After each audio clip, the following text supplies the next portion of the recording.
In this video, I'm going to show you how you can use bookcheat.com to create Google Sheet formulas without knowing anything about formulas using AI.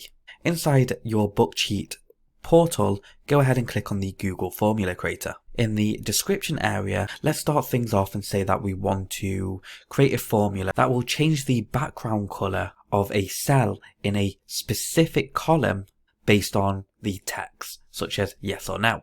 So an example of this is we have column C, which contains yes and no. So we want it to automatically change the background color of, let's say, every cell that says no to red. So we're just going to write what it is we want.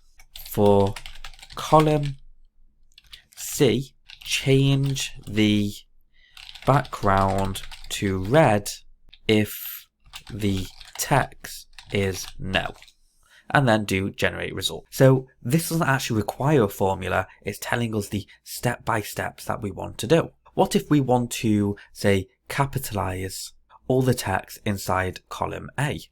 Capitalize all text in column A. And you see this one can require a formula, and the formula is this. What if we wanted to merge columns A and B? Merge the cells for column A and column B. So we can just take the formula and then follow the steps it's giving us, and if we head over to our sheet, you see that it's actually merged column A and B cell. Now, if we just drag this all the way down, it's done the job for us. Go ahead and check out the template inside your bookcheat.com portal.